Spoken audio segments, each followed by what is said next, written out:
Wel, bore da bawb, croeso I sesiwn Dolen a Dysgu hawliau plant I nodi diwrnod byd-eang y plant sy'n cael ei gynnal ar ddydd Iau yr 20 o Dachwedd. Sesiwn Richards ydw I o e-sgol ac mae'n bleser cael cwmni person pwysig iawn i'r sesiwn yma heddi, sef Sophie Williams o dîm Comisiynydd Plant Cymru. Nawr, mae'r Comisiynydd a'i thîm yn gwneud gwaith gwych o rannu pwysigrwydd hawliau plant. Croeso mawr I ti, Sophie. Mae'n gwych cael ti gyda ni rhwng ni sawl dosbarth bore yma. Felly bore da I chi gyd, ddysgwyr ac athrawon. Mae'n braf I weld chi gyd ar y bore bach digon oer yma heddi. Felly bore da, Sophie, sut wyt ti? Mae'n unig yw Sesiwn. Mae wedi. Bore da pawb. Mae fe lyflu bod ma. Mae fe lyflu bod nôl I ddathlu diwrnod byd-eang y plant. A os ych chi'n meddwl, Sophie, Sesiwn, be ar ddeiar yw diwrnod byd-eang y plant? Bydwch becso? Dyna beth ni'n mynd I sôn amdano heddi, am 10 munud, chwarter awr nesaf, a wedyn bydwch becso, mae'r firm favourite, mae'r coat quiz dyn ni orffen heddi, nag os Sesiwn. Wrth gwrs, mae rhaid cael cahoot yn does. Os mae rhaid. Felly, yn y gyntaf, gadewch I ni ddechrau gyda. Fi'n joio bod ti'n rhaid fi'n rhywun pwysig, diolch am ni. Sa'n aml yn cael ei galw rhywun pwysig. Ond dwi yn gweithio I rhywun pwysig iawn, sef y fenyw yma. Dyma Rosio Siffwentes, a hi yw Comisiynydd Plant Cymru. Oedden ti'n gwybod, Sesiwn, rydych chi gallu bod yn Comisiynydd am 7 mlynedd yma yng Nghymru, a wedyn mae angen chi roi cyfle I rywun arall. Mae fe bach fel Doctor Who. So mae'r gwyneb yn newydd, ond mae'r job yn arall yr un peth, a mae'r swydd yn arall yr un peth. So gobeithio, sy'n rhaid I fi gadael ar ôl 7 mlynedd. Ond mae Rosio hanner ffordd trwy ei 7 mlynedd hi, ac felly mae gyda hi 3 mlynedd a hanner arall ar ôl I gorffen beth mae hi eisiau dymuno I newid I Blant y Cymru a bydd rhywun arall yn cael cyfle. Ond, beth mae Rosio, sef Comisiynydd Plant Cymru, yn union yn gwneud? Mae fe yn gallu bod yn teitl eitha anodd I ddeall. Felly, mae gen I 4 cliw. Felly, os buwch chi dynnu llynedd, dylse bod chi'n experts ar hwn nawr. Beth yw swydd I Comisiynydd Plant Cymru? Ond, mae wastad yn defnyddiol I atgoffa i'n hun, ac bendant mae angen I fi ail mynd droso lot o bethau I allu cofio y pethau pwysig hyn. Felly, Sesiwn, mae gyda ni 4 llun, sef 4 cliw sy'n cynrychioli 4 swydd mae Rosio yn bennaf yn wneud. Wyt ti'n dyfalu beth yw'r cliw cyntaf? Ie, mae rhaid fi feddwl nôl nawr i'r sesiwn llynedd a cofio beth mae Rosio yn gwneud. Felly, y glist mae'n defnyddio fe I gwrando ar lleisiau Plant Cymru? Bendigedig. Swydd cyntaf Rosio ydy gwrando.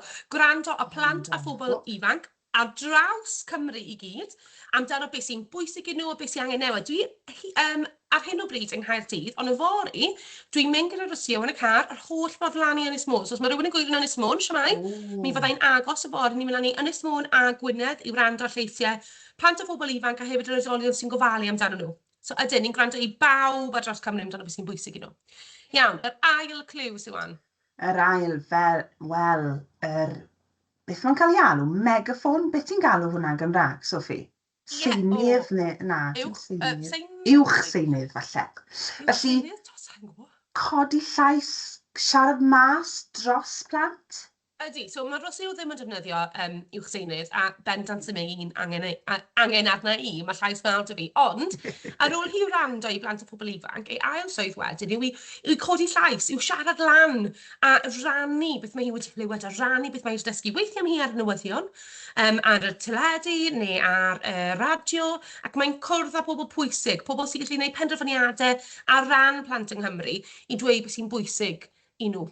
So, da iawn ti. Gret. Yr un nesaf wedyn, fi'n gweld y llaw fyna, felly helpu pobl ifanc, helpu plant a cydraddoldeb neu siŵr bod pawb yn cael yr un cyfle.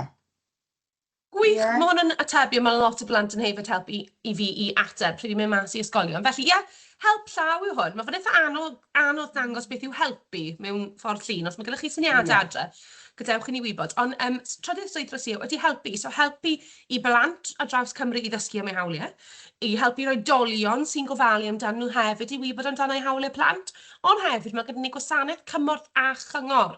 Gwasanaeth ffantastig. A os mae plant neu roi dolion sy'n gofalu amdano nhw yn pryderu ni'n meddwl dydw i ddim yn derbyn fy hawliau neu dydw i ddim yn cael eu trin yn deg, maen nhw'n gallu cysylltu dros wefan ni trwy'r wefan, trwy ffonio, trwy e-bost, yn gofyn am cymorth, a gofyn am cyngor amdano sut gallen nhw gwella eu sefyllfa nhw.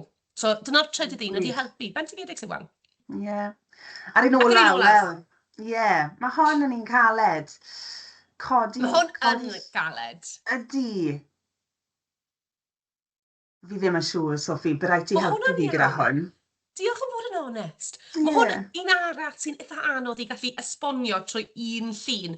So weithiau, os i fi mas neu gwasanaethau, mae gyda fi wig barnwr a Dolen. So, Rosio ddim yn barnwr, mae barnwr yn gofalu amdano y gyfraith.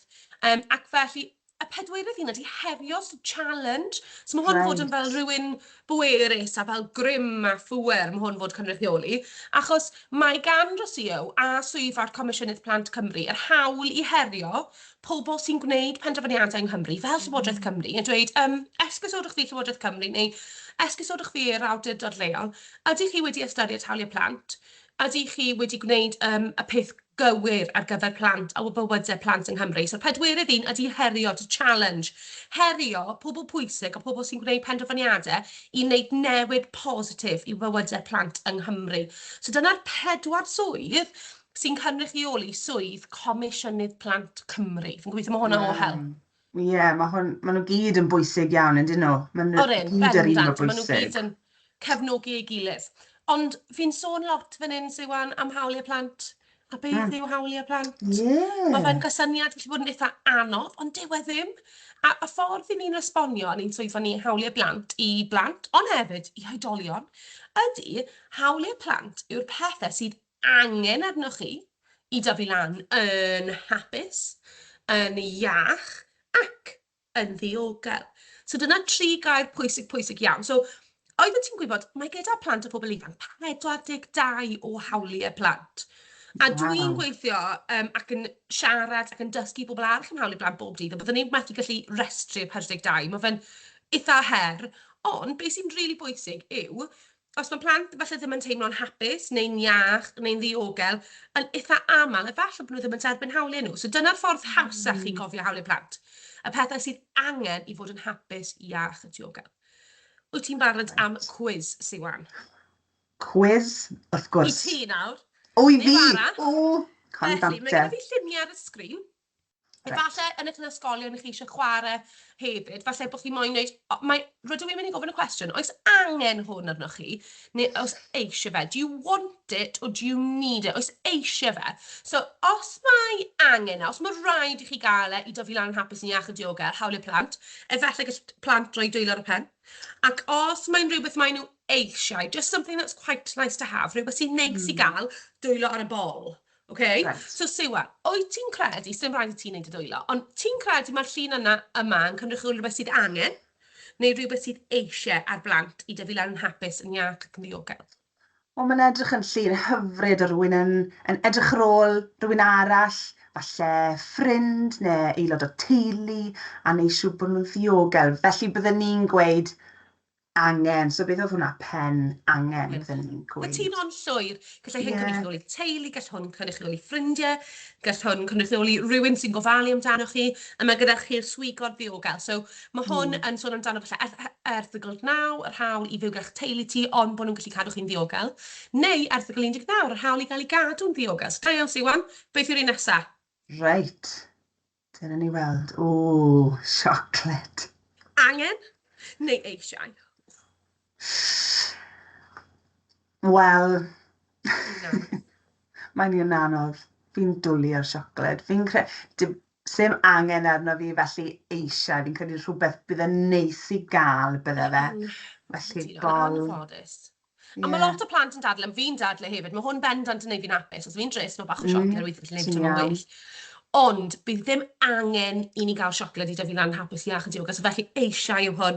Dyw hwn ddim yn un o hawliau plant ni'n anffodus. Ond pidwch o becso, mae gallwch chi dadlau gall siocled fod yn rhan o ddeud cytbwys. So mae gyda chi'r hawl i fod mor iach a phosib, erthygl 24, ac hefyd mae gyda chi'r hawl i gael fwyd addas sydd o dan o erthygl 27. So pidwch o becso, chi'n cael byd o siocled yn dyw ddim un o hawliau chi. Reit, beth ydyn ni fan hyn? Ti'n credu mae hwn yn cynrychioli angen neu eisiau? Wel, fi'n gweld bod y pobl ifanc yma, y plant yma, yn chwarae, yn mwynhau, mae anabledd yn dod i'r amlwg fan hyn hefyd, bod nhw'n cydraddoldeb hefyd. Felly mae lot o bethau yn y llun yma, yn does e? So mae hwn yn cynrychioli lot o bethau? Ie, byddwn ni'n gweud angen ar hwn, cadw'n iach, cadw'n heini. Fantastic, fi'n gytuno'n llwyr, gallai hwn, mae fe'n diddorol, fi'n credu maen nhw'n joio fyd, a so ni'n gallu gweld gwyneb nhw, ond byddwn ni'n joio os o'n ni'n neud y pethau hyn. So, gallai hwn cynrychioli fel ti'n sôn amdano ffrindiau, cadw'n heini, cydraddoldeb, felly mae hwn yn cynrychioli hefyd chwarae, so mae gyda chi'r hawl i chwarae, i ymlacio ac i orffwys, mae'r hawl gyda chi gwrdd â ffrindiau, i ac ymuno grwpiau, ti wedi sôn hefyd amdano erthygl 23, sef yr hawl, os mae gyda chi anabledd, neu nghenion dysgu ychwanegol, mae gyda chi'r help i gael yr addysg a'r cymorth gywir hefyd. Mae hwn yn cyfro lot o bethau wahanol. So da iawn, pawb wedi rhoi dwylo ar y pen yn yr ysgolion. Ffantastig. Da iawn. Beth sy'n nesaf? Nawr te. Wel, neu eisiau. Fi'n credu yr hawl i gael addysg i bawb. Un bach syml falle. Fi'n cytuno'n llwyr. Angen, byddwn ni'n gweud. Angen. Cytuno. Mae hwn addysg neu'r hawl i ddysgu yn rhywbeth sydd angen arnoch chi dyfu lan yn hapus yn iach ac yn ddiogel. Un o hawl i plant chi, so mae erthygl 28 yn dweud mae gyda gen i yr hawl i gael addysg. Efallai, mae pawb yn yr ysgol ar hyn o bryd, ond mae rai plant yn dysgu adre, mae rai plant yn dysgu mewn uned arbennig, felly ond bod chi'n derbyn eich addysg, na beth sy'n bwysig, ac hefyd mae gyda chi yr hawl i fod y gorau gallech chi fod. The right to be the best you can be, sef hawl 29. Dwi'n hoffi'r un fach na. Gwych. Dyma'r un olaf. Beth ti'n credu, Sian? Ti'n credu mae hwn yn cynrychioli angen neu eisiau? Wel, mae'r person yn edrych fel sy'n nhw'n ymlacio, mwynhau, falle'r wyliau, neu rhywle yng Nghymru hyd yn oed pan mae'r haul yn gwenu. Nid heddi, mae'n rhy o'r heddi, bydden nhw'n gwisgo siwmper heddi, orwedd, odi, ti'n iawn. Wel, falle bod gwyliau ddim yn rhywbeth sydd angen arno ni. So fi'n mynd i fynd eisiau, mae fe'n neis wrth gwrs. Ond sy'n rhaid ni gael nag oes. Fi gael lot o tebion wych gyda'r llun yma hefyd pan fi yn ysgolion. Mae lot o plant, maen nhw'n gorffwys, maen nhw'n cael awyr iach. Mae gyda chi'r hawl i ymlacio ac i orffwys. Mae hwnna'n rili bwysig. Gyda chi'r hawl i gael amgylchedd iach, ond roedd hwn yn cynrychioli mynd ar eich gwyliau. A dwi'n rhywun sy'n joio gwyliau. Ond yn anffodus, joio mas raw. Ond does dim angen i ni, wel, mynd dramor de. Falle mynd dramor i allu orffwys a ymlacio. Mae fe yn neis, ond dyw mynd ar eich gwyliau ddim yn rhywbeth sydd angen, felly dyw e ddim yn un o hawliau plant chi. Ond, fel bues i sôn, mae gyda chi'r hawl i orffwys, i ymlacio ac i chwarae. Felly pidwch o becso. Gyda chi dadlau wahanol, dy fi. Felly, pam mynd i fan heddi? Diwrnod byd eang y plant. Diwrnod cyffroes iawn. Felly, ar y geunfed o Dachwedd bob blwyddyn, 20th o November, rydyn ni'n dathlu pen blwydd Confensiwn y Cenhedloedd Unedig ar hawliau plant. Llon ceg yw hwnna. A hwn yw'r restr sydd yn cofnodi ac yn restru pob un o hawliau chi. Rydyn ni'n dathlu bod gyda ni hawliau'r plant, yr hawl i fod yn hapus, yn iach, a diogel, bod y beth yna i diogelu hawliau plant ni. Felly, Siwan, wyt ti'n gwybod beth bydd oedran y confensiwn dydd Iau yma? Wel, ti'n gwybod beth, Sophie? Mae'r confensiwn yn dathlu pen blwydd yr un blwyddyn a fi. Felly, llynedd fi'n cofio yn ein sesiwn oedd y confensiwn, y Cenhedloedd Unedig ar hawliau plant yn 35, a fi'n cael pen blwyddyn mis Hydref. So mae hwn mis ar ôl fi. Felly, Lenny wedyn, mae fe'n 36. Ydy, felly, Dydd Iau yma, rydyn ni'n dathlu pen-blwydd y confensiwn yn 36 mlwydd oed, ac mae ysgolion a plant ar draws Cymru gyfan yn dathlu yn lot o ffyrdd gwahanol.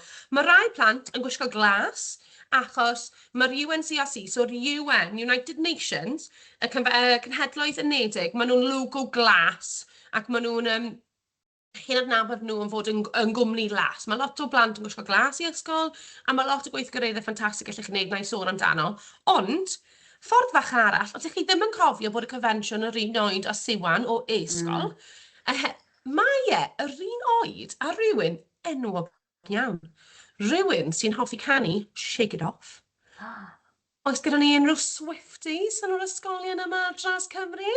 Dwi bendant yn Swiftie. Mae y confensiwn, so ffordd bach neis i gofio, rhywbeth rydw i wedi dysgu eleni, mae'r confensiwn union yr un oed a Taylor Swift. Dyna hyfryd. Rhywbeth bach diddorol i chi, ffaith diddorol i chi. Mae'n adre hynna, oeddech chi'n gwybod bod y restr hawliau plant yr un oed a Taylor Swift yn 36? Ffaith bach diddorol, rhywbeth fi'n joio clywed amdano. So sut, Siwan, gallai plant a phobl ifanc dathlu hawliau plant wythnos yma? Wel, mae cwbl o weithgareddau hyfryd yn ni ar y sleid nesaf. Dim canu Taylor Swift trwy dydd, yfe, Sophie? Na, yn anffodus, ddim canu Taylor Swift trwy dydd yw syniad da.